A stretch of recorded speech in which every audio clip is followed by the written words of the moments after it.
Hello बच्चों, आज का जो टॉपिक है सेमीकंडक्टर में 3 लेक्चर आपके अपलोड हो चुके हैं। आज का चौथा लेक्चर है बेटा, और आज के लेक्चर में हम लोग बात करेंगे टाइप ऑफ पीएन जंक्शन की बात करेंगे। तो देखिए, टाइप ऑफ पीएन जंक्शन में 5 चीज़ें आपको जाननी हैं, और उनमें से आपका बेसिकली आता क्या है। जैसे हम जो पढ़ा रहे हैं वह हम नॉलेज के लिए नहीं पढ़ा रहे हैं, क्या कंपटीशन में आता है उसको पढ़ा रहे हैं। तो इसीलिए सबसे पहले मैं आपको यही बता देता हूं कि क्या जानने की ज़रूरत है।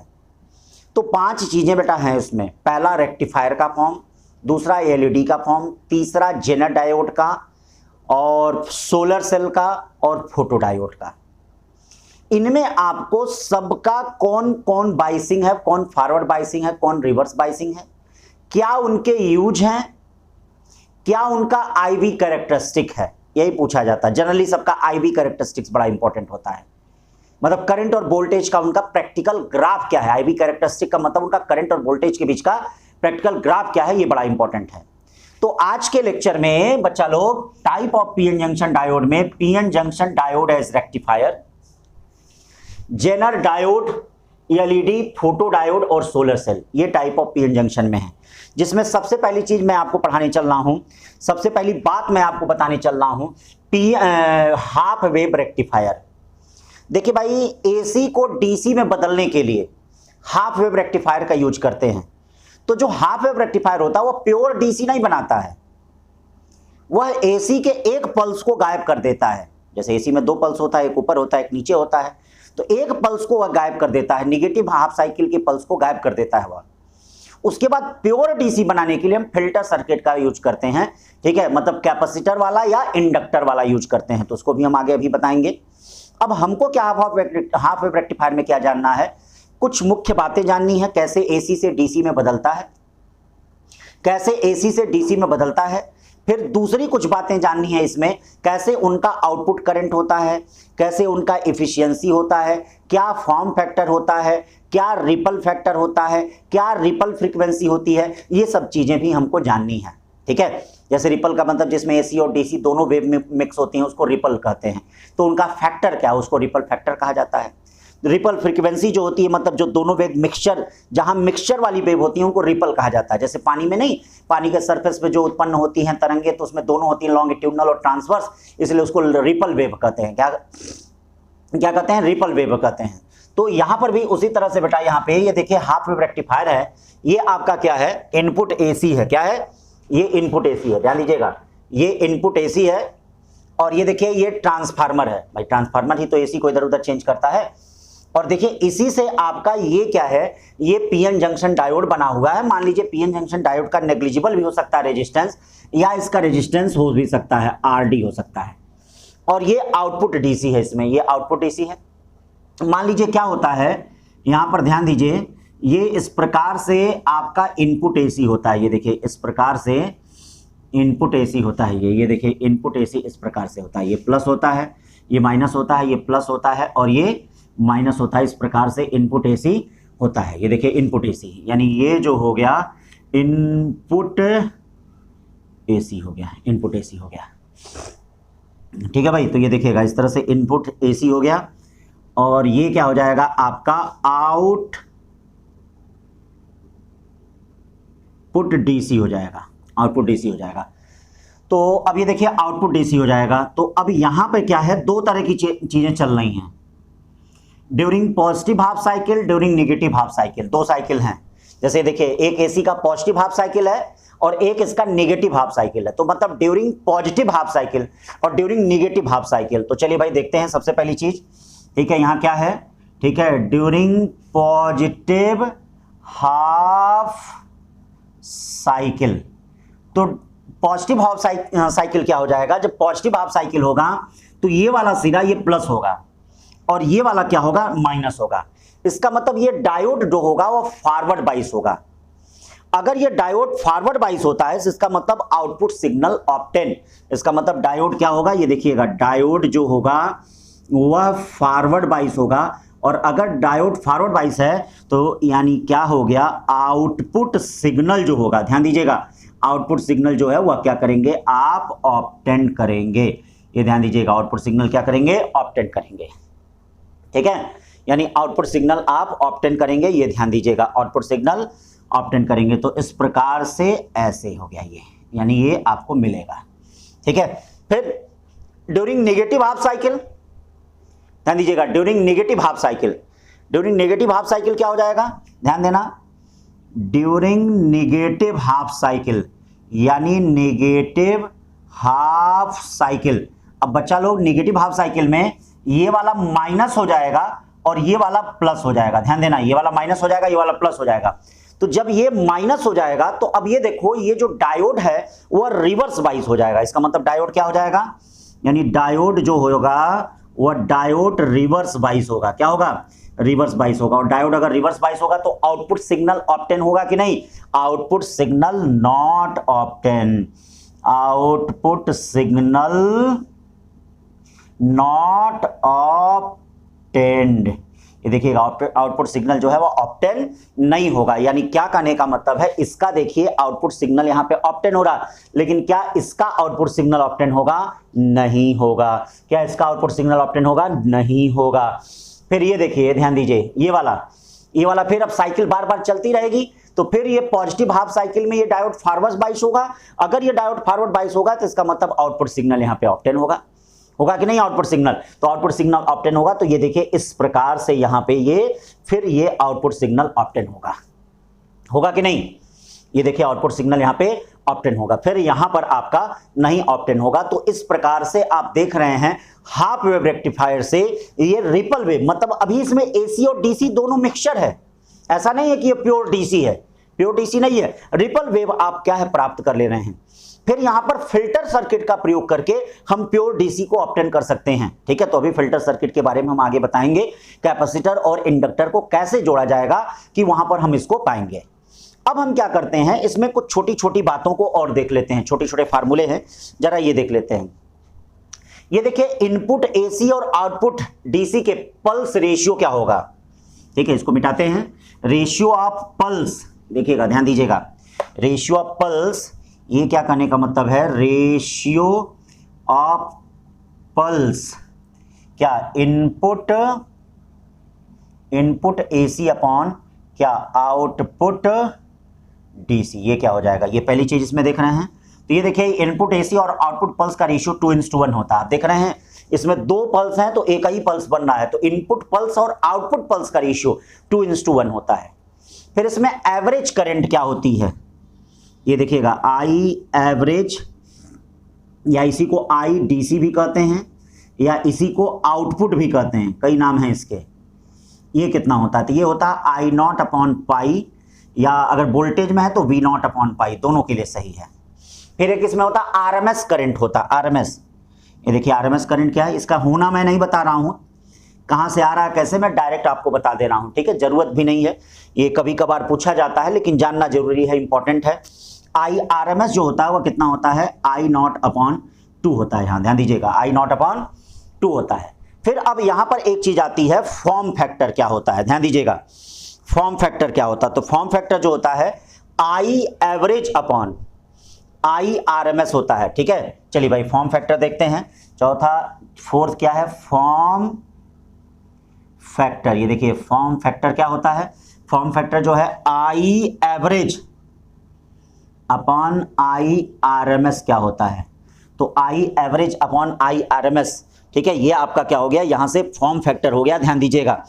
तो फॉर्म फैक्टर क्या हो गया, ठीक है, sorry, I average upon I RMS दे रहा है, I RMS upon I average होता है, I RMS upon I average. अब देखिए आई आरएमएस कितना है, देख लीजिए, आई नॉट बाई 2 है, ये V naught I naught upon pi है, तो क्या हो जाएगा, पाई बाई 2, पाई का मतलब कितना है 3.14, पाई का मतलब कितना है 3.14, ये आपका फॉर्म फैक्टर हो जाएगा, क्या हो जाएगा, फॉर्म फैक्टर। फॉर्म फैक्टर के बाद यहां पे आता है रिपल फैक्टर क्या होता है, ध्यान दीजिएगा। अब इसको ऊपर मिटाते हैं तो आप यहां पे रिपल फैक्टर देखेंगे, ये देखिए रिपल फैक्टर, ये देखिए ऊपर इसको मिटाएंगे तो रिपल फैक्टर 4 के बाद ये देखिए ये क्या हो जाएगा यहाँ पे रिपल, ठीक है, फैक्टर। रिपल फैक्टर क्या होता है, रूट में फॉर्म फैक्टर का स्क्वायर -1 होता है, फॉर्म फैक्टर का स्क्वायर -1, ये देखिए रूट में π/2 का स्क्वायर, पाई का मतलब 3.14 -1 हो गया, रिपल फैक्टर हो गया। ठीक है, इसके बाद आता है इफिशियंसी। इफिशियंसी क्या होता है, छठवीं चीज देखिए इफिशियंसी। इफिशियंसी तो इफिशियंसी ईटा इक्वल टू, ये देखिएगा efficiency eta equal to 0.0461 upon 1 plus RD upon RL, 1 plus RD upon RL। देखिएगा diode resistance upon load resistance होता है, डायोड रेजिस्टेंस अपॉन क्या होता है, लोड रेजिस्टेंस, यानी इफिशियंसी ईटा इक्वल टू क्या हो जाएगा 0.461 upon 1 plus RD upon RL होता है, जहां RD डायोड रेजिस्टेंस है और RL बच्चों क्या है, लोड रेजिस्टेंस है। RL क्या है, लोड रेजिस्टेंस है। तो ये इफिशियंसी हो गया, इफिशियंसी ईटा, इफिशियंसी ईटा इसको कहते हैं। ठीक है ना, RD ये डायोड का रेजिस्टेंस और RL ये लोड रेजिस्टेंस। और फिर यहां पर रिपल फ्रीक्वेंसी क्या होती है, ध्यान दीजिएगा, रिपल फ्रीक्वेंसी। तो रिपल, ठीक है, फ्रीक्वेंसी क्या होती है, देखिएगा ripple frequency same as input AC, same as input AC, मतलब इनपुट AC की तरह होती है, सेम एज इनपुट AC होती है। ठीक है, तो ये आपका हो गया हाफ वेव रेक्टिफायर, ये हो गया आपका हाफ वेव रेक्टिफायर। अब देखते हैं इसी में जरा फुल वेव रेक्टिफायर देख लेते हैं, कैसे क्या चीजें हैं full wave rectifier. Full wave rectifier में यही सारी चीजें इसमें भी होंगी। फुल वेव रेक्टिफायर में आपका क्या हो जाएगा, दोनों पल्स से आपका क्या होगा, मतलब आपका क्या होगा, पॉजिटिव हाफ साइकिल में भी क्या है रेक्टिफिकेशन होगा और निगेटिव हाफ साइकिल में भी क्या आपका रेक्टिफिकेशन होगा। लेकिन किस प्रकार से होगा उनको देखते हैं कि क्या होगा, कैसे क्या चीजें होंगी। ठीक है, तो अब चलिए यहां पर लिख लीजिए फुल वेव रेक्टिफायर। चलो भाई, फुल वेव रेक्टिफायर में क्या काम करते हैं, इसको हटा देते हैं, इसको मिटा देते हैं। आज का टॉपिक आपको पता ही है, टाइप ऑफ पीएन जंक्शन चल रहा है। तो चलिए फुल वेव रेक्टिफायर आ जाइए। फुल वेव रेक्टिफायर का मतलब क्या हो जाएगा, ये देखिए फुल वेव, ठीक है, रेक्टिफायर। चलिए full wave rectifier, full wave rectifier में क्या होता है, ये देखो, ये आपका इनपुट AC तो रहेगा ही, ये देखिए ये इस प्रकार से होता है, ये इनपुट AC है, ये ऐसे है। यहां पर क्या होता है, ये चीज तो रहती ही है, ये देखो ऐसे एक डायोड ऐसे हो जाता है, इनका नाम D1 डायोड है, और एक डायोड ऐसे हो जाता है, ये देखो एक इस डायोड का नाम D2 है, क्या है, D2 है। और यहां पर ध्यान दीजिए, जो रेक्टिफिकेशन होता है, जैसे जो रेक्टिफिकेशन हो रहा है वो देखिए इसमें हो रहा है, ये आपका लोड रेजिस्टेंस RL है। देखिएगा ये लोड रेजिस्टेंस क्या है, RL है। कभी कभी ये भी पूछ देता है कि कहां पे इनको लगाएंगे आउटपुट को, ये लोड रेजिस्टेंस RL है। ठीक, अब देखिए इसमें क्या होता है, जैसे इनपुट AC को हम बनाते हैं, ये देखिए इनपुट AC जो होगा, ये आपका इनपुट AC जो है इस प्रकार से ये देखिए इनपुट AC, और ये देखिए आउटपुट DC क्या होगा, आउटपुट DC को यहां से ऐसे कर देते हैं, फिर देखते हैं क्या क्या चीजें इसमें मिलता है। जैसे ये प्लस होता है, माइनस होता है, प्लस होता है, माइनस होता है, तो कैसे कैसे इसमें मिलता है इसको जरा हम लोग देख लेते हैं। क्यों बच्चा लोग, अब देखिए बेटा क्या होगा, ड्यूरिंग पॉजिटिव हाफ साइकिल, इसमें दो तरह के डायोड होते हैं, तो भैया अदला बदली करके काम चलते हैं। एक बार थोड़ा सा तुम चलो, थोड़ा सा तुम आराम करना, तो मैं काम करूंगा, ऐसे चलते हैं। ठीक है, तो जब ड्यूरिंग पॉजिटिव हाफ साइकिल होता है, जब पॉजिटिव हाफ साइकिल होता है, ये देखिएगा, ध्यान दीजिएगा, ये क्या हो गया, ड्यूरिंग पॉजिटिव हाफ, ठीक है, cycle, during positive half cycle क्या हो गया, डायोड D1, डायोड D1 क्या हो गया, फॉरवर्ड बाइस हो गया। ठीक है, डायोड D1 फॉरवर्ड बाइस हो गया। ठीक है, तो डायोड D1 फॉरवर्ड बाइस हो गया, इसका मतलब आउटपुट सिग्नल ऑब्टेन, ठीक है, ड्यू टू D1, यानी आउटपुट सिग्नल किसके कारण ऑब्टेन होगा, यानी इसका मतलब क्या हो गया, output signal, output signal, output signal obtained due to किसके बेटा, D1 हो गया, D1 के कारण होगा, यानी आउटपुट सिग्नल जो है वो D1 के कारण हो गया। तो ड्यूरिंग पॉजिटिव हाफ साइकिल में ये सिरा प्लस हुआ, ये सिरा क्या हो गया, माइनस हो गया। ये इनपुट AC यहां पे हो रही है, तो अब ये डायोड क्या करेगा, ये डायोड क्या करेगा, ये फॉरवर्ड बाइस में होगा, और डायोड D2 क्या होगा, वह रिवर्स बाइस में होगा। मतलब ये फॉरवर्ड बाइस में होगा और ये रिवर्स बाइस में होगा, ठीक है। कब? During positive half cycle. तो जब ये फॉरवर्ड बाइस में होगा और ये रिवर्स बाइस में होगा तो इसका मतलब ये क्या करेगा? रेक्टिफिकेशन करेगा। ये रेक्टिफिकेशन करेगा तो आउटपुट सिग्नल हमको इसके कारण मिलेगा, मतलब D1 के कारण हमको आउटपुट सिग्नल मिलेगा। और वह आउटपुट सिग्नल कैसे मिलेगा? ये देखिए, ये D1 के कारण हमको आउटपुट सिग्नल मिला। अब क्या है? ड्यूरिंग नेगेटिव हाफ साइकिल क्या हो जाएगा? देखिए, ड्यूरिंग नेगेटिव हाफ साइकिल ये क्या हो गया? ड्यूरिंग नेगेटिव हाफ साइकिल क्या हो गया? ये देखिए, ड्यूरिंग नेगेटिव हाफ साइकिल क्या हो जाएगा? ठीक है, डायोड D1, ये देखिएगा, डायोड D1 रिवर्स बाइस्ड और डायोड D2 फॉरवर्ड बाइस हो गया। मतलब किस तरह से? ये देखिएगा, ये सिरा प्लस हो गया और ये फॉरवर्ड बाइस हो गया, और ये सिरा क्या हो गया? माइनस हो गया। ये क्या हो गया? रिवर्स बाइस हो गया। तो अब जो बताओ, जब ये रिवर्स बाइस हो गया तो क्या रेक्टिफिकेशन इससे तो होगा नहीं, क्योंकि भाई रेक्टिफिकेशन तभी करता है जब ये फॉरवर्ड बाइस होता। रिवर्स बाइस होगा तो अपने अंदर से तो कोई करंट जाने ही नहीं देगा, करंट रिवर्स डायरेक्शन में मिलेगी। तो अब देखिए, इसके कारण फॉरवर्ड बाइस मतलब ये काम करेगा। इसका मतलब output signal obtain due to किसके कारण? आउटपुट, ये ध्यान दीजिएगा, आउटपुट सिग्नल, ठीक है, ऑब्टेन्ड किसके कारण? ड्यू टू D2, यानी D2 के कारण आउटपुट सिग्नल ऑब्टेन होगा। मतलब जो D2 है उस D2 के कारण क्या होगा? आउटपुट सिग्नल ऑब्टेन होगा, और जो इस प्रकार से होगा। देखिएगा, ये D2 के कारण मिल रहा। फिर ऐसे ही साइकिल चलती रहेगी। फिर ये फॉरवर्ड बाइस होगा, इसमें ये देखिए इस तरह से रेक्टिफिकेशन होगा। फिर ये फॉरवर्ड बाइस होगा, यानी इसका मतलब इस प्रकार से रेक्टिफिकेशन होगा। ऐसे ही ये D1 D2 के कारण ये रेक्टिफिकेशन होता जाएगा, ठीक है। अब इसमें भी छोटी छोटी बातों को देख लिया जाए। छोटी छोटी बातों को देखने का मतलब क्या है? इनपुट AC और आउटपुट पल्स का रेशियो क्या हो गया? इनपुट AC और आउटपुट DC का ये पल्स का रेशियो क्या हो गया? ये देखिए, पल्स का रेशियो ये 1:1 हो गया, क्योंकि इसमें दोनों से बनना ना, देखिए दोनों से बनना है, तो ये पल्स का रेशियो 1:1 हो गया। फिर इसमें भी देखिए, यहां भी I एवरेज, I DC या I आउटपुट कितना होगा? I आउटपुट जो होगा 2I0 अपॉन कितना होगा? पाई होगा। तीसरा, यहां I RMS क्या होगा? I RMS क्या होगा? I0 बाई √2 होगा। I RMS क्या होगा? I0 बाई √2 होगा। फिर फॉर्म फैक्टर क्या होगा? फिर देखिए, फॉर्म फैक्टर क्या हो जाएगा यहाँ पे?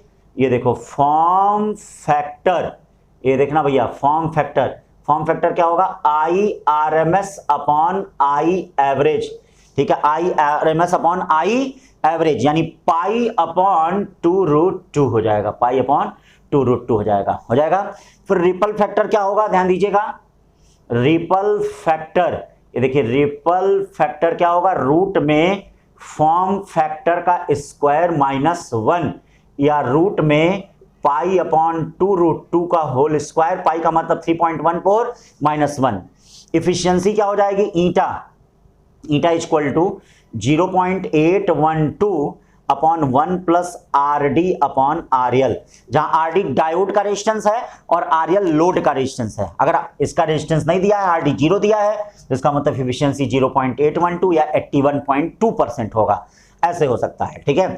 फिर यहां देखिएगा, रिपल फ्रीक्वेंसी जो है सेम एज इनपुट AC है, sorry double of input AC है। इस पे क्वेश्चन भी आया है कि फुल वेव रेक्टिफायर में इनपुट AC की फ्रीक्वेंसी 50 हर्ट्ज है, तो जो रिपल फ्रीक्वेंसी होगी उसकी फ्रीक्वेंसी कितनी होगी? तो आप बोलेंगे 100 हर्ट्ज होगा। कितना होगा? 100 हर्ट्ज। तो मतलब ये जो रिपल फ्रीक्वेंसी होती है, क्योंकि इसमें AC और DC दोनों का मिक्सचर है, तो ये जो रिपल फ्रीक्वेंसी होती है वो डबल ऑफ इनपुट AC होती है। यानी रिपल फ्रीक्वेंसी क्या होती है? ध्यान दीजिएगा, ये जो रिपल फ्रीक्वेंसी होती है ये क्या है? रिपल फ्रीक्वेंसी क्या है? डबल ऑफ इनपुट AC होता है। ये डबल ऑफ इनपुट AC होता है, ये ध्यान दीजिएगा, ripple frequency double of input AC। अगर इनपुट AC की फ्रीक्वेंसी 50 हर्ट्ज है तो याद रखिएगा आउटपुट जो ये रिपल फ्रीक्वेंसी होगी इसकी वो 100 हर्ट्ज होगी। और हाफ वेव रेक्टिफायर में क्या होता है? सेम वही होता है, ठीक है भाई। तो बातें समझ गए? इससे ज़्यादा नहीं जानना है आपको, इससे ज़्यादा कोई चीज़ आपको जानने की ज़रूरत नहीं है। जितना आपको मैं बता रहा हूँ उतना अगर आप जानते हैं तो आपके लिए सफिशिएंट है, पर्याप्त है, ठीक है। इतनी ही चीज़ें आपके कंपटीशन में पूछी जाती हैं। तो ये हो गया आपका फुल वेव रेक्टिफायर। अब इसी प्रकार के इसमें क्वेश्चन में भी पहचानना पड़ेगा। अब इसी में एक आता है ब्रिज डायोड, आता है ब्रिज डायोड। ठीक है भाई, ब्रिज डायोड में क्या होते हैं, 4 डायोड लगे होते हैं, ध्यान दीजिएगा। अब इसी में क्या आता है, एक ब्रिज डायोड होता है, जो ब्रिज डायोड होता है उसमें 4 डायोड लगे होते हैं। तो चलिए आइए ब्रिज डायोड देखते हैं, ब्रिज डायोड में क्या क्या चीजें होती हैं। तो भैया ध्यान दीजिए, ब्रिज डायोड में 4 डायोड लगे होते हैं, क्या क्या चीजें हैं उसको देखते हैं। चलिए देखिए ब्रिज डायोड, अगला जो टॉपिक है, ब्रिज डायोड में नंबर ऑफ डायोड कितने होते हैं, नंबर ऑफ डायोड कितने होते हैं, 4। ठीक है, और ठीक है, नंबर ऑफ डायोड 4 होते हैं। तो अब देख लीजिए 4 डायोड होते हैं तो कैसे होता होगा, ये ऐसे इस प्रकार से होता है। ये देखिए इसमें क्या क्वेश्चन बनता है जनरली, वही मैं आपको बताऊंगा। ये देखिए ये आपका एक लगा होता है, ये आपका लगा होता है, ये बहुत पहले आईआईटी में भी आ चुका है, नीट में भी बहुत पहले सॉल्व पेपर में दिया है। ठीक है, ये 4 डायोड हैं। तो सबसे पहली चीज इसमें ये पूछा जाता है कि इनपुट और आउटपुट कहाँ रहता है। चलिए बताते हैं। ये देखिए ये हमारा क्या हो गया, आप इसको जानते ही हैं, ये हमारा इनपुट एसी हो गया। ठीक है, ये इस प्रकार से हो गया। चलिए भाई ये देखिए ये आपका ये है और ये ऐसे है, ये ए हो गया और ये क्या हो गया, ये बी हो गया। और ये देखिए ये हमारा लोड रेजिस्टेंस होता है, मतलब आरएल होता है। ठीक है, अब इसका नाम ए है, इसका नाम बी है।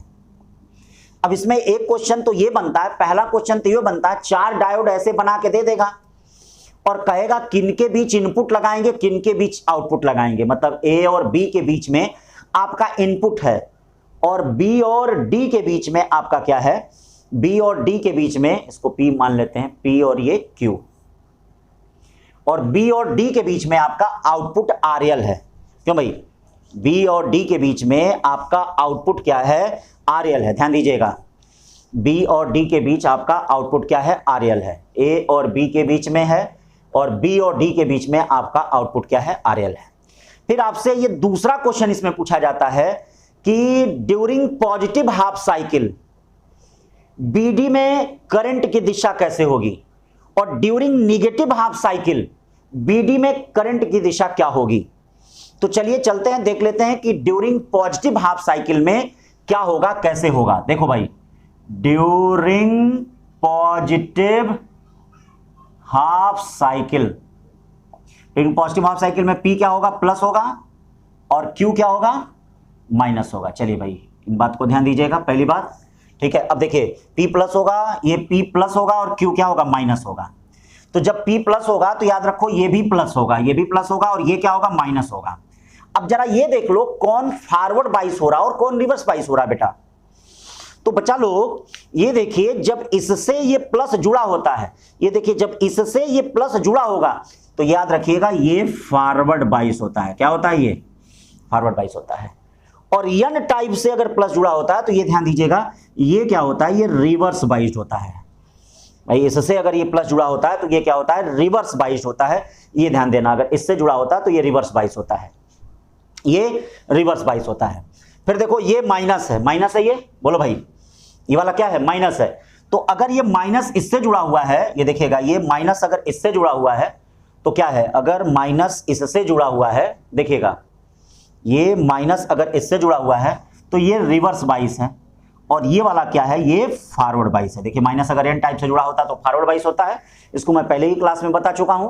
ठीक है, अब देखिए करंट आता है ऐसे, ये देखिए करंट ऐसे आएगा, करंट ऐसे आ रहा है, ये आ रहा है, यूं आया, ऐसे करंट आया, ऐसे करंट आया, ऐसे करंट आया। क्यों आया, तो जब करंट यहां आएगा तो ये बताइए फॉरवर्ड बाइस में जाना चाहेगा कि रिवर्स बाइस में जाना चाहेगा। ये देखिए ये करंट ऐसे फॉरवर्ड बाइस में, रिवर्स बाइस में नहीं जाएगा, यहां से, अब फिर यहां से आएगा, फिर उसको 2 रास्ते मिलेंगे। अब देखिए रिवर्स बाइस में जाना चाहेगा, किस में जाना चाहेगा, रिवर्स बाइस में तो जाएगा नहीं, ऐसे होते हुए, ऐसे होते हुए, फिर यहां 2 रास्ते मिलेंगे, रिवर्स बाइस में तो जाएगा नहीं, फॉरवर्ड बाइस में होते हुए करंट ऐसे ऐसे ऐसे। ये तो आप देख रहे हैं कि ड्यूरिंग पॉजिटिव हाफ साइकिल अगर P पॉजिटिव है, Q नेगेटिव है, तो direction of current from B to D है, यानी direction of current from B to D है। यानी बी से डी करंट की दिशा, ध्यान दीजिएगा, direction of current from B to D है बच्चों, है कि नहीं। अब यही ड्यूरिंग नेगेटिव हाफ साइकिल क्या हो जाएगा, देख लीजिए। अब अगर ड्यूरिंग नेगेटिव हाफ साइकिल होता है, during negative half cycle, during negative half cycle क्या होगा, पी क्या होगा बोलिए, पी माइनस होगा, और क्यू क्या होगा, क्यू प्लस हो जाएगा। यानी पी क्या हो गया, ये देखिए पी माइनस हो गया और क्यू क्या हो गया, प्लस हो गया। यानी ये क्या हो गया, प्लस, ये क्या हो गया, माइनस। अब सबको मिटाना पड़ेगा, ये देखिए ये सब अब हम तो मिटा सकते हैं, आप लोग को दो डायग्राम बनाना पड़ेगा। आप लोग दो डायग्राम बनाइएगा, ये नहीं कि सर मिटा रहे हैं तो हम भी मिटा दें, नहीं ऐसा नहीं, सर के अनुसार नहीं, सर से आपका कोई कंपेरिजन नहीं है क्योंकि आपको बहुत आगे जाना है। चलिए भाई देखिए,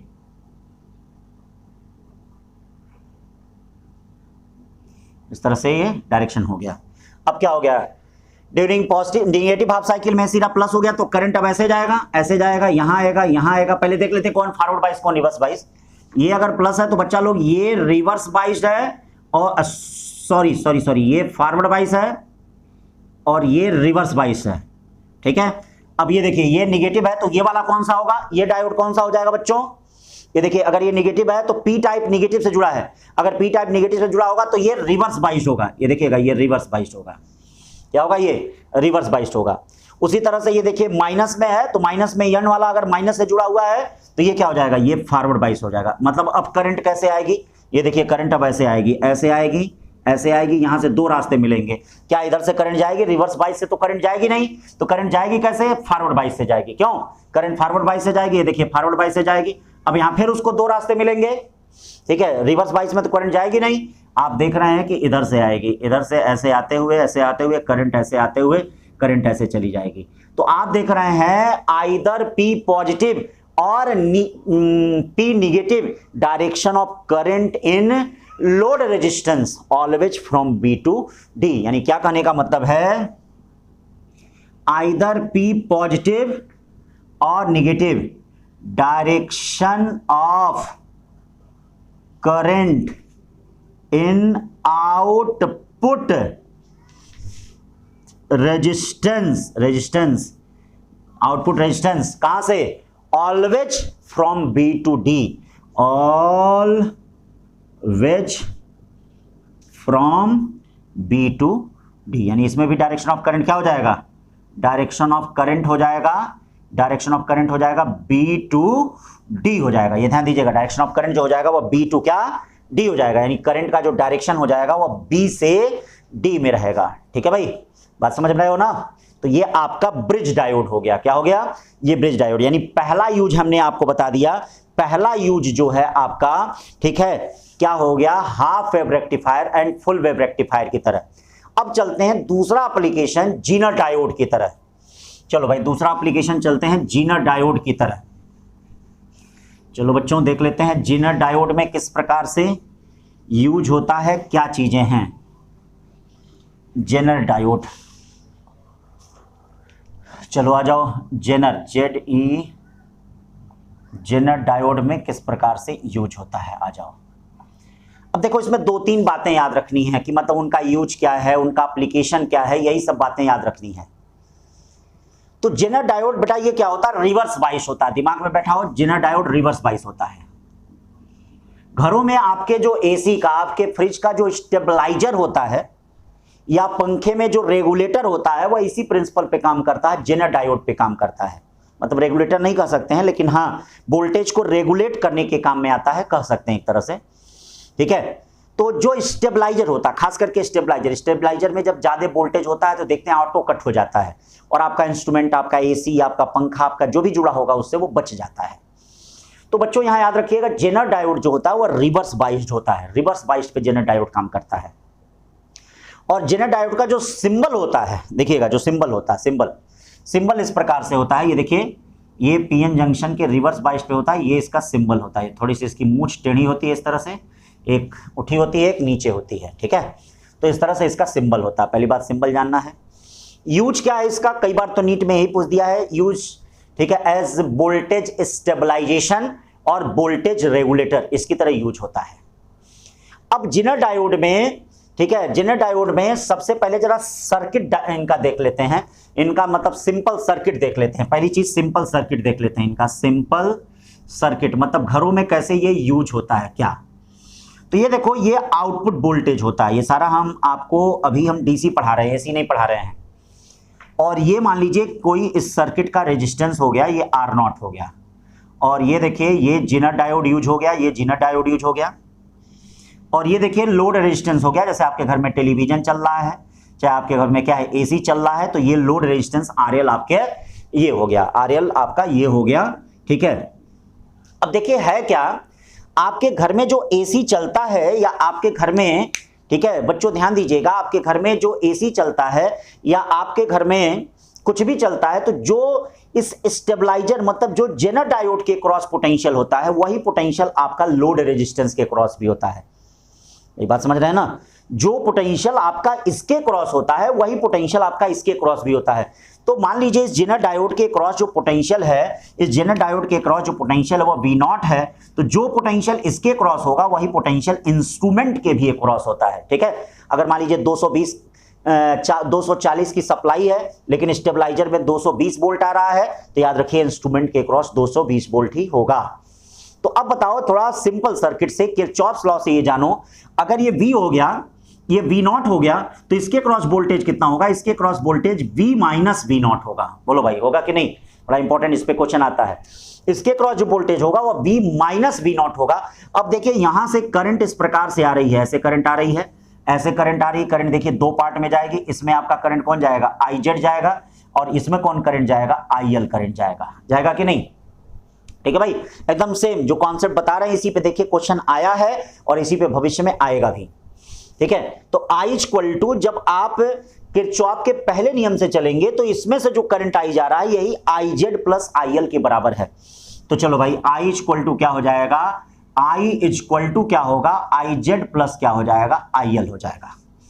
I क्या हो जाएगा, I देखिए इसका पोटेंशियल डिफरेंस मालूम है और इसका रेजिस्टेंस मालूम है, तो I हो जाएगा V minus V0 upon R0 equal to IZ, और RL कितना हो जाएगा, ये देखिए RL क्या होगा, V0 अपॉन कितना हो जाएगा, V0 अपॉन कितना हो जाएगा, RL हो जाएगा, V0 अपॉन RL। अब मान लीजिए अगर आपसे डायोड करंट पूछा गया है तो क्या आप इस क्वेश्चन को बता सकते हैं कि नहीं।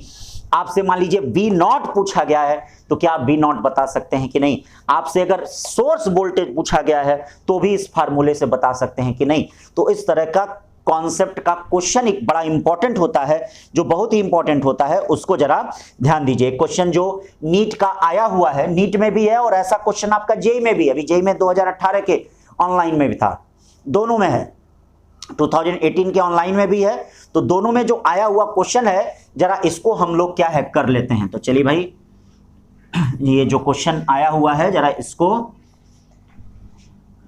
कर लिया जाए, क्या है कैसे है। चलिए भाई इसको कर लिया जाए।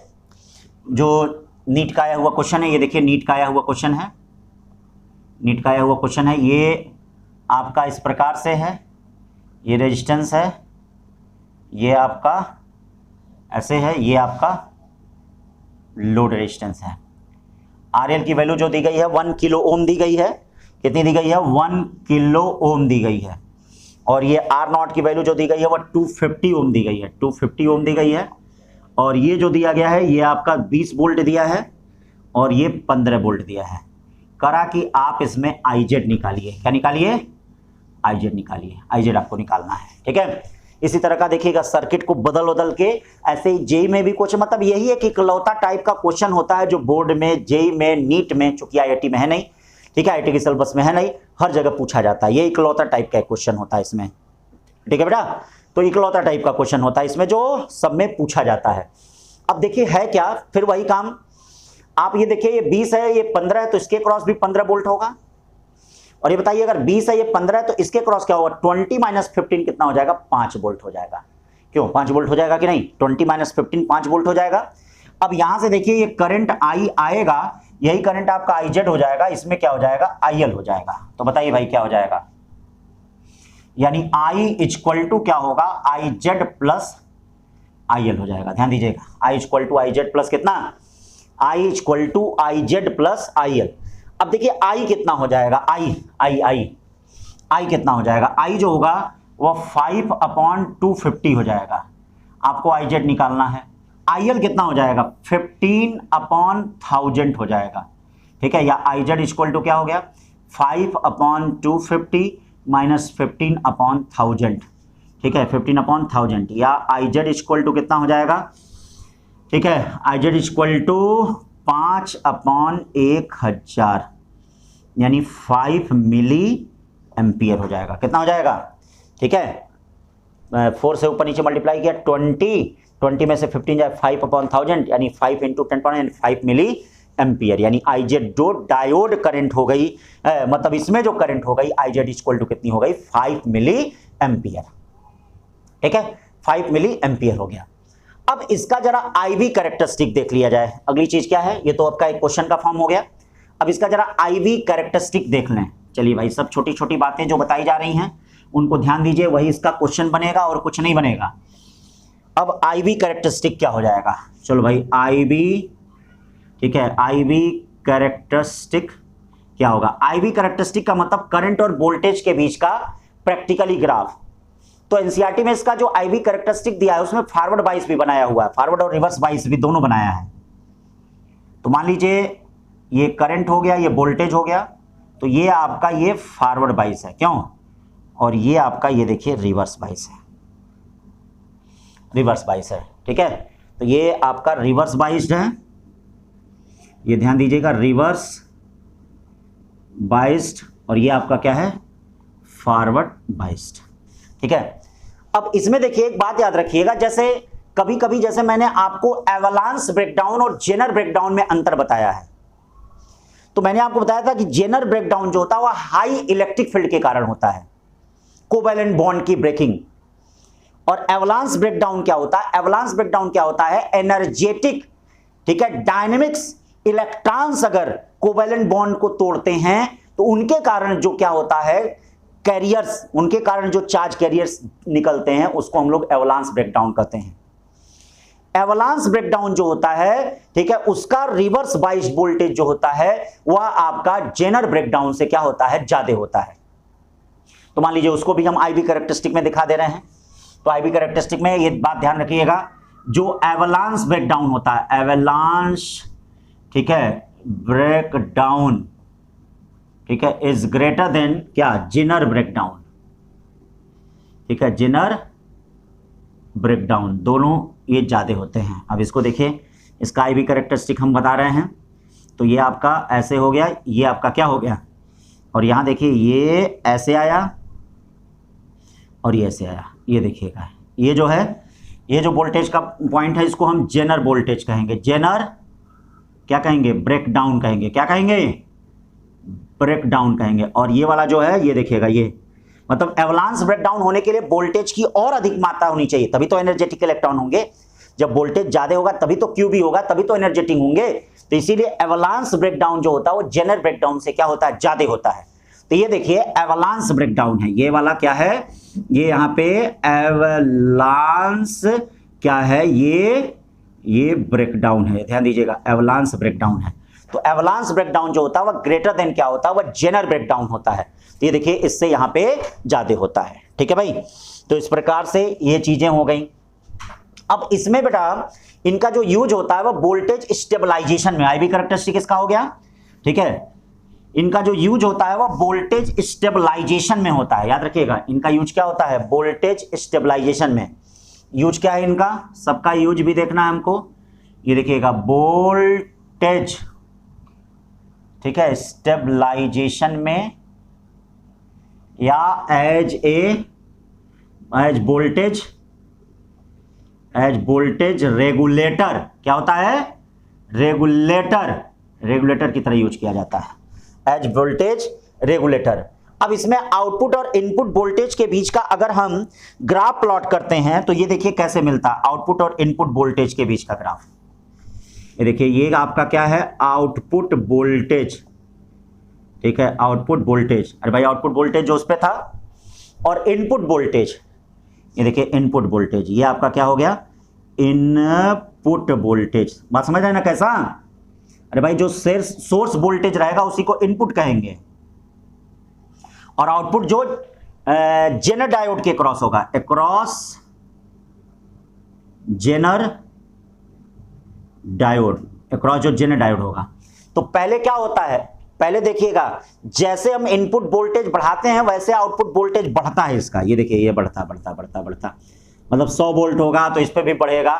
लेकिन जब एक वोल्टेज का जब लिमिट आ जाएगा, एक्सट्रीम आ जाएगा, ये देखिएगा एक्सट्रीम, ये एक्सट्रीम पॉइंट हो गया इनपुट वोल्टेज का।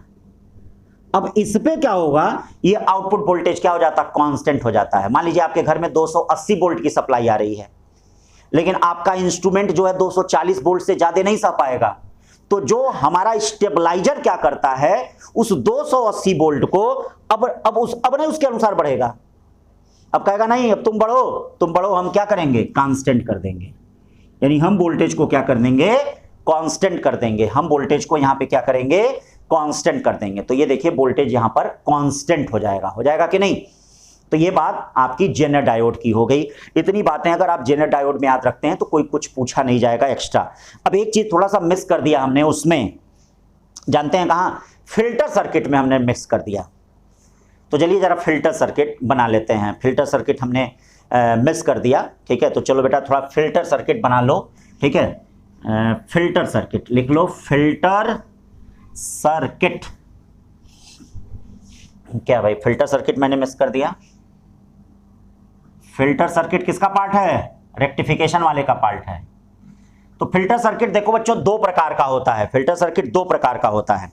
एक आपका सीरीज इंडक्टर फिल्टर सर्किट होता है, सीरीज इंडक्टर फिल्टर सर्किट होता है। ध्यान दीजिएगा, सीरीज इंडक्टर फिल्टर सर्किट होता है। तो चलो भैया पहले सीरीज, ठीक है, सीरीज इंडक्टर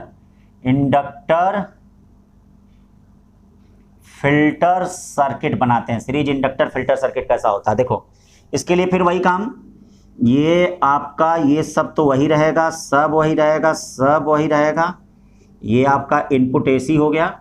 ये देखिए ये डायोड भाई साहब लोग तो वही रहेंगे, ये डायोड वही रहेंगे, ये ऐसे रहेगा। ये आपका यहाँ पे लोड रेजिस्टेंस यही रहेगा, ठीक है।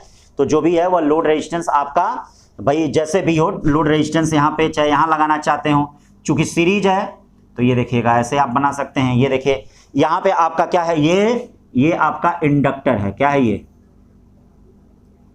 इंडक्टर है, ठीक है भाई, इंडक्टर बना दिया। अब क्या है यहाँ पे, मान लीजिए लोड आ रहा है, लोड ये देखिए आरएल आ रहा है। क्या आ रहा है ये, आरएल। तो आरएल आ रहा है लोड ना। तो अभी बताओ इसके साथ ये क्या हो गया, सीरीज हो गया कि नहीं। तो अब देखिए होता क्या है, जैसे ये एसी है तो आप जानते हैं कि एक्सएल इक्वल टू क्या होता है, 2 पाई एफएल होता है। मतलब कैसे काम करता है, देखो डीसी क्या होता है, डीसी की फ्रीक्वेंसी क्या होती है, 0 होती है। तो डीसी की फ्रीक्वेंसी 0 होती है तो एक्सएल क्या होता है, 0 होता है। इसका मतलब डीसी आसानी से क्या है, इंडक्टर से पास करेगी। डीसी आसानी से इंडक्टर से पास करेगी।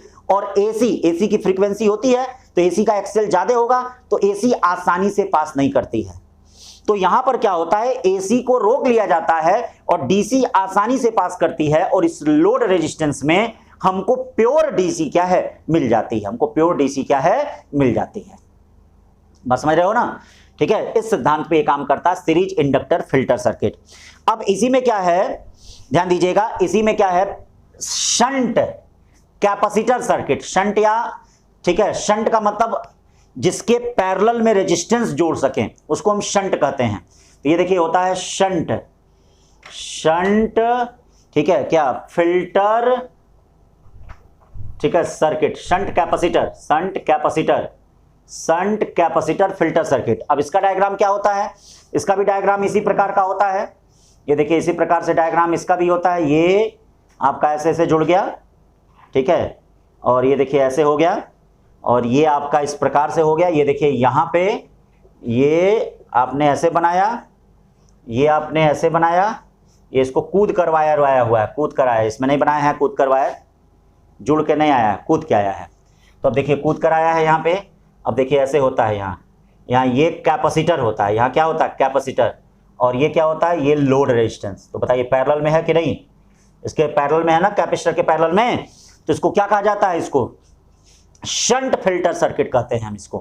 क्या कहते हैं? Shunt filter circuit. मतलब इसके पैरेलल में देखिए ये रेजिस्टेंस लगा हुआ है, इसके पैरेलल में रेजिस्टेंस लगा हुआ है, इसको हम लोग शंट फिल्टर सर्किट कहते हैं, शंट फिल्टर सर्किट कहा जाता है।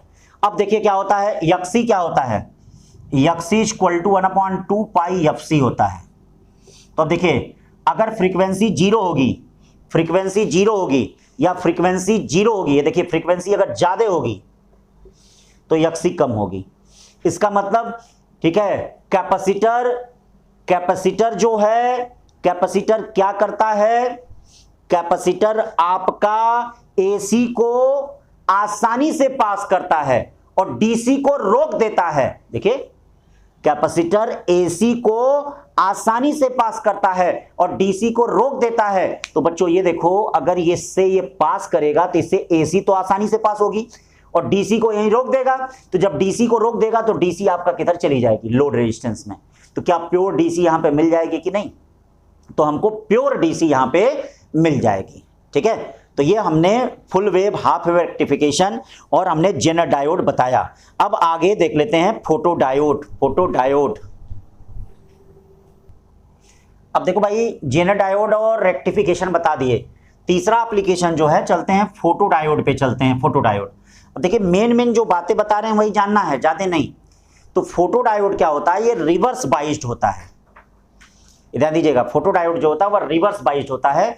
इसमें क्या होता है, ये देखिए इसका सिंबल इस प्रकार से होता है, ये देखिए इस तरह से पीएन जंक्शन बना के इस पे ये फोटो, ये देखिए ये यहाँ पे एनर्जी इस पे इंसिडेंस कर रही है ना, फोटॉन की एनर्जी इस पे इंसिडेंस कर रही है और ये रिवर्स बाइस्ड होता है। रिवर्स बाइस्ड में इसका इस प्रकार से देखिए सिंबल बनाया जाता है। पी टाइप को देखिए निगेटिव से जोड़ा जाता है और एन टाइप को देखिए पॉजिटिव से जोड़ा जाता है।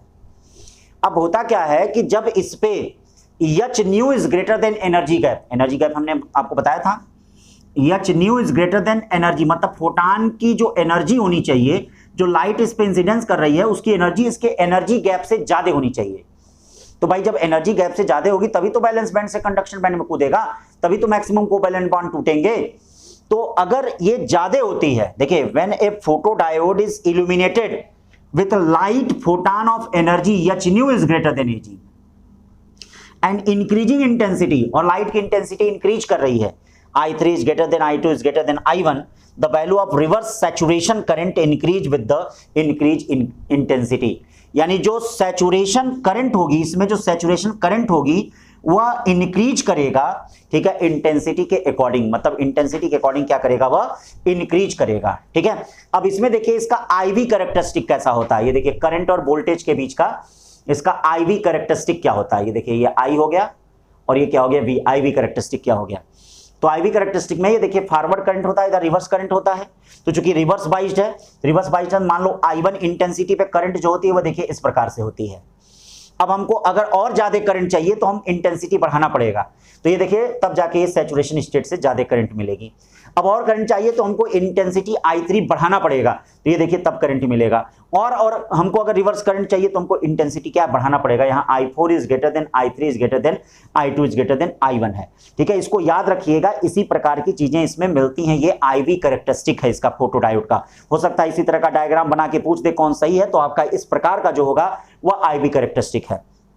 एप्लीकेशन में क्या होगा, एप्लीकेशन में in detection of optical signal, ये ऑप्टिकल सिग्नल को डिटेक्ट करता है, in detection of optical signal, in demodulation of optical signal, मतलब डिमॉड्यूलेशन जो प्रक्रिया होती है, modulation demodulation, in demodulation of optical signal, in light operated switch, जो लाइट ऑपरेटेड स्विच होते हैं, in speed reading of computer punched cards, in speed reading of computer punched cards, in electronic counters, जो electronic counters होते हैं इनमें इन सब का application होता है। तो एप्लीकेशन जनरल नॉलेज के लिए जानते रहिएगा, ये नीट जे में एप्लीकेशन नहीं पूछा जाता है। तो ये आपका हो गया क्या, फोटो डायोड। अब फोर्थ वाले पार्ट पे चलते हैं जिसका नाम एलईडी है। अब आइए देखिए एलईडी इसका फोर्थ वाला जो एप्लीकेशन है वह एलईडी है। एलईडी बेटा क्या, फॉरवर्ड बाइस्ड है। अब यही पूछा जा सकता है और कुछ नहीं, एलईडी फॉरवर्ड बाइस्ड है। और इसमें देखिए इस तरह से इमिशन होता है, इसमें देखिए इमिशन होता है एलईडी में।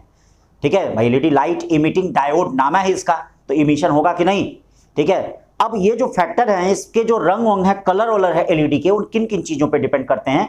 देखिए पी टाइप को पहले पॉजिटिव से जुड़ा जाता है, एन टाइप को निगेटिव से। अब कौन कौन से फैक्टर इस पे डिपेंड करते हैं।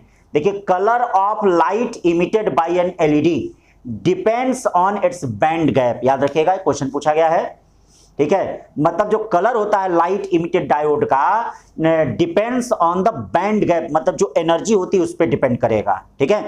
फिर क्या है, the intensity of light emitted is determined by forward current conducted by PN junction. मतलब जो पीएन जंक्शन होता है उसमें जो फॉरवर्ड करंट होता है उससे हम लाइट की इंटेंसिटी क्या है डिटरमाइन करते हैं। अब इसका आईवी कैरेक्टरिस्टिक कैसा होता है, देखिए इसका आईवी कैरेक्टरिस्टिक क्या होता है, ध्यान दीजिएगा। इसमें इसका आईवी कैरेक्टरिस्टिक, ये फॉरवर्ड करंट और वोल्टेज के बीच का ये ग्राफ दिया है। देखिए फॉरवर्ड करंट और वोल्टेज के बीच का ये ग्राफ दिया है।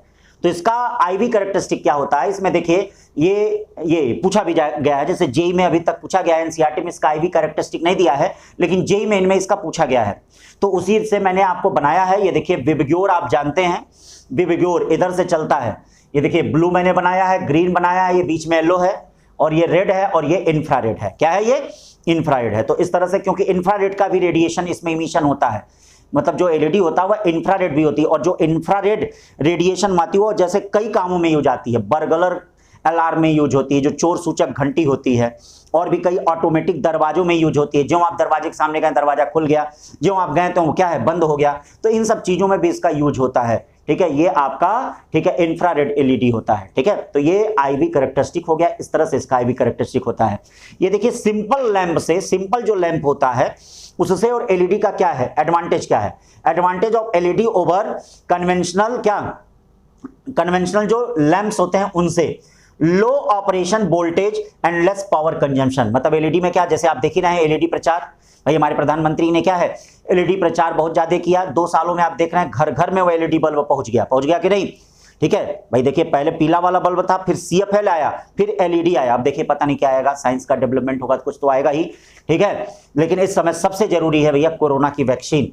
कुछ नहीं जरूरी, ना लाइट की जरूरत है ना पानी की जरूरत है, पानी मिल जाए बस जीने के लिए, ठीक है। सबसे जरूरी है, ठीक है, क्या कोरोना की क्या वैक्सीन। तो इसलिए पढ़ो, जितने लोग सुन रहे हो मुझको पढ़ो, क्योंकि तुम ही लोग खोज सकते हो, ठीक है। इतना पढ़ो, ठीक है, कि इस बार जिस मेडिकल कॉलेज में जाइए वहां से एक अच्छी शुरुआत करिए, ठीक है। अपने देश के लिए, अपने घर के लिए, अपने जिले के लिए कुछ ना कुछ अच्छा करिए। तो less power consumption, fast action, ठीक है। फिर fast on off switching capacity, बहुत तेजी से ऑन ऑफ होता है। और फिर लॉन्ग लाइफ, इसकी लाइफ क्या होती है, लॉन्ग होती है। यूज ऑफ एलईडी का यूज, एलईडी का सबसे ज्यादा यूज तो जो मोबाइल के स्क्रीन होते हैं, जो डिजिटल कैलकुलेटर होते हैं, जो डिजिटल क्लॉक होती है उस पर देखते हैं, जो 1 2 3 नहीं बनता रहता, उन सब में तो एलईडी का सबसे ज्यादा यूज होता है। जैसे देखिए ये जो एलईडी सेगमेंट होता है इस तरह से 8 का शेप का होता है। अब इसी में पार्ट तोड़ते जाएं, जैसे ये बीच वाला पार्ट टूट जाए तो 0 बन जाए, ये सब टूट जाए केवल ये रहे तो 1 बन जाए, ठीक है। ये सब टूट जाए तो 2 बन जाए, इसी से आपका 3 बन जाएगा, इसी से 4 बन जाएगा, इसी से 5। अब देख रहे थे कि हम लोग का जो 1 2 3 होता है, 1 ऐसे बनाते हैं, 2 ऐसे बनाते हैं, 3 ऐसे बनाते हैं ना। अब ये बताइए जब एक ही से सब कुछ तोड़ तोड़ के बन जाएगा तो ये स्मार्ट रहेगा कि नहीं, स्मार्ट नहीं, काफी स्मार्ट रहेगा ना। फिर हैंड कैलकुलेटर, डिजिटल क्लॉक में इसका यूज आता है।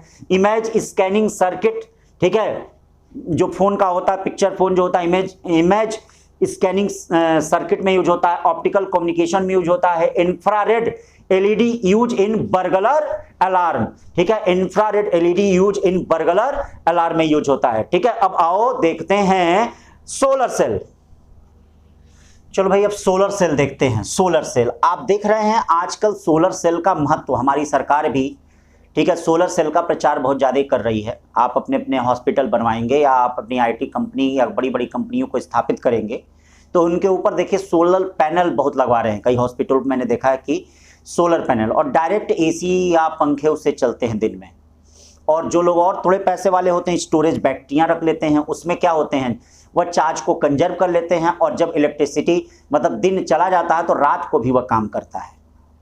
तो सोलर सेल बहुत इंपॉर्टेंट है, इसमें कोई एक्स्ट्रा बैटरी की जरूरत नहीं पड़ती है। जैसे अभी तक आपने फोटो डायोड देखा, एलईडी देखा, उसमें देखिए एक्स्ट्रा बैटरी की जरूरत पड़ रही थी, लेकिन सोलर सेल में एक्स्ट्रा बैटरी की जरूरत नहीं पड़ती है। हाँ, हमें बैटरी की जरूरत कब पड़ती है, स्टोरेज के फॉर्म में बैटरी की जरूरत पड़ती है, स्टोर करने के फॉर्म में। तो अब ये कैसा होता है, किस तरह का होता है, इसमें पीएन जंक्शन का यूज किया जाता है। देखिए आइए चलिए बताते हैं। कोई बाइसिंग नहीं होती, ना फॉरवर्ड बाइसिंग होती है, ना रिवर्स बाइसिंग होती है। यहां तक कि अंतरिक्ष में जो हमारे सैटेलाइट छोड़े जाते हैं, ठीक है, जो बहुत अधिक ऊंचाई पे उड़ रहे हैं, जो हमारे अर्थ रेडियस के 7 टाइम्स या 8 टाइम्स ऊपर उड़ रहे हैं, ठीक है, वहां पे सूर्य से ही एनर्जी मिलके वह हमको सूचनाओं को क्या है, ट्रांसफर करते रहते हैं।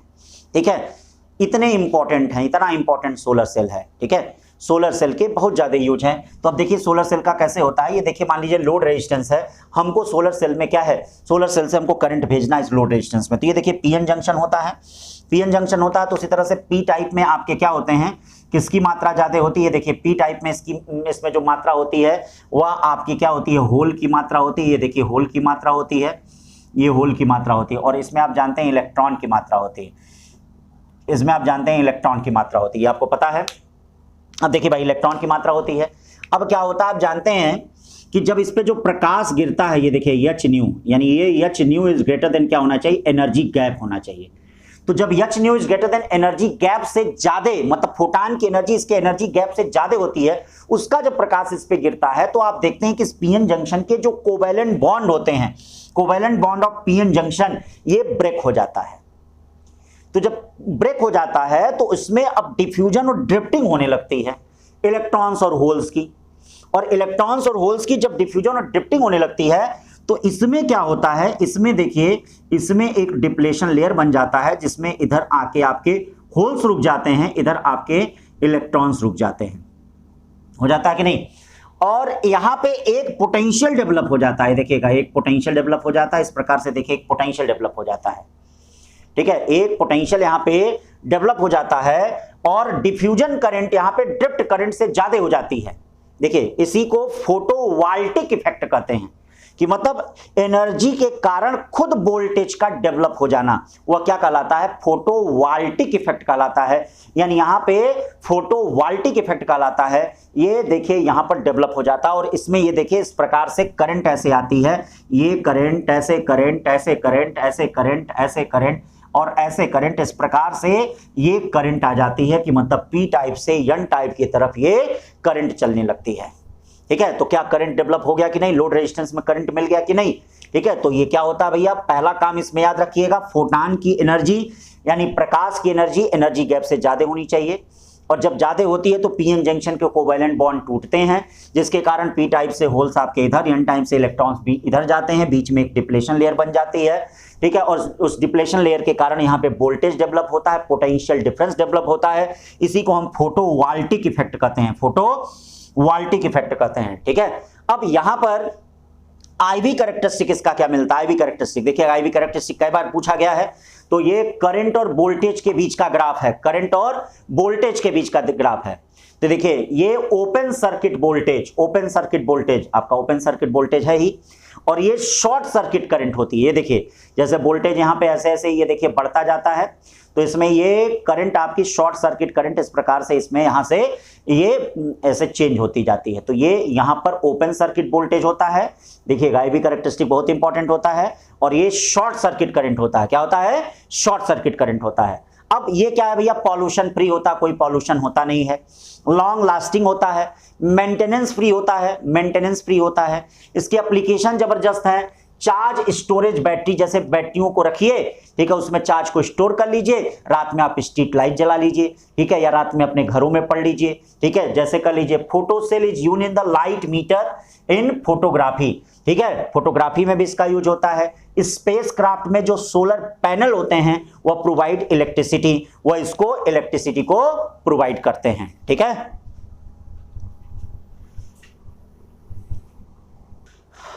चलो बच्चों देखो एक क्वेश्चन देख लिया जाए, जेईई नीट का क्वेश्चन है।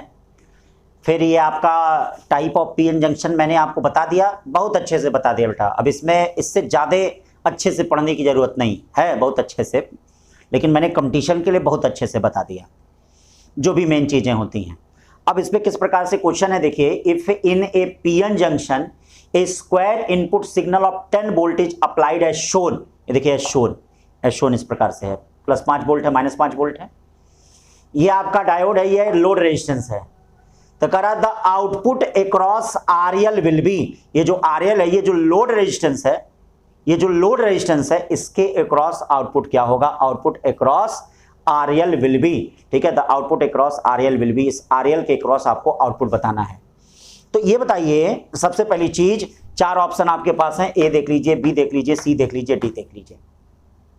तो ये बताइए माइनस वाला क्या है, जब -5 वोल्ट यहां पे होगा तो ये रिवर्स बाइस हो जाएगा।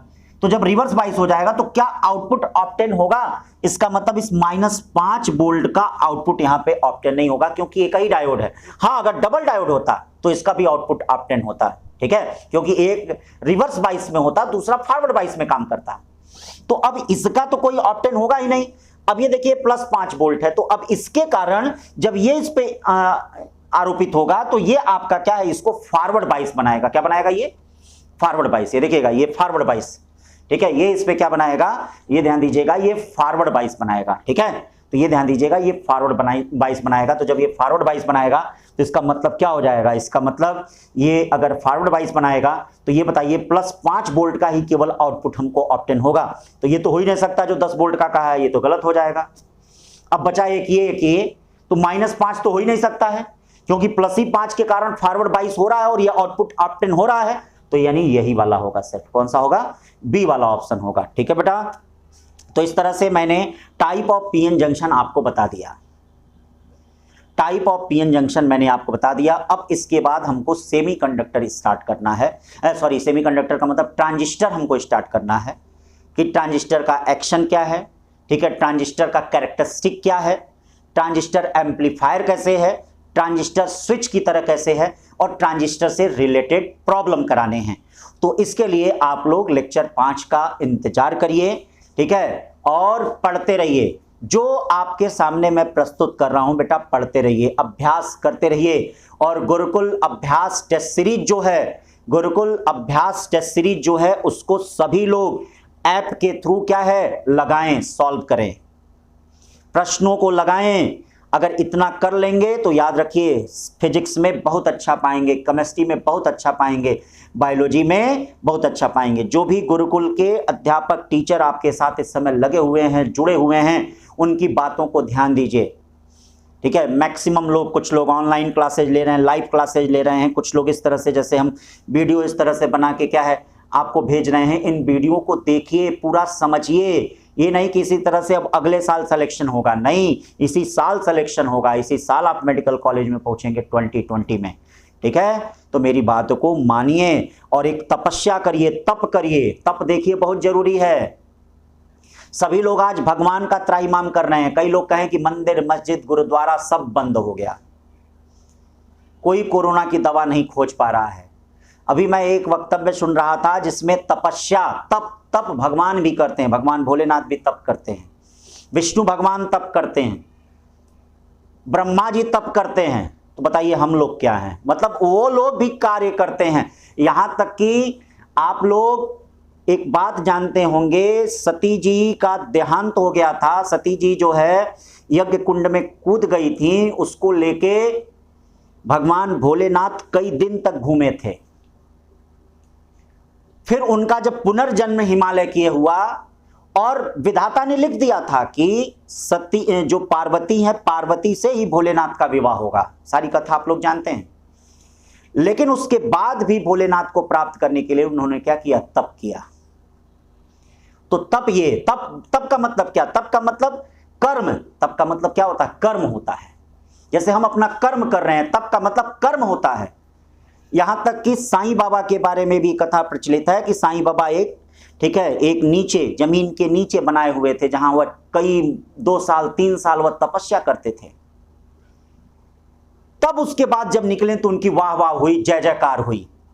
यहां तक कि आप जानते हैं, भगवान बुद्ध के बारे में भी जानते हैं कि उनको ज्ञान की प्राप्त हुई। आखिरकार क्या ज्ञान, ज्ञान का मतलब ये नहीं, ज्ञान का मतलब कर्म। उनको पता चला कि कर्म ही जीवन है, इस जीवन में और कुछ नहीं है, जो है हमारा कर्म है, वही है ज्ञान।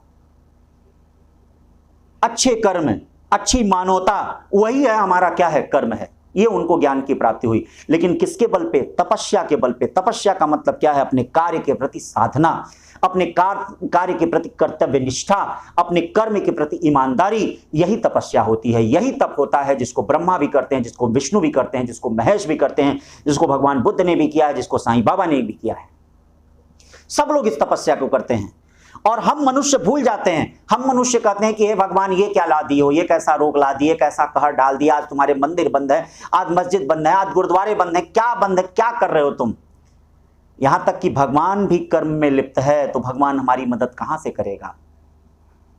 वह हमको खुद भेजा है अपनी मदद करने के लिए, तो हमें अपने ऊपर विश्वास क्या रखना पड़ेगा, दूसरों पे विश्वास नहीं रखना पड़ेगा, सरकार पे विश्वास नहीं रखना पड़ेगा, अपने ऊपर विश्वास रखना पड़ेगा।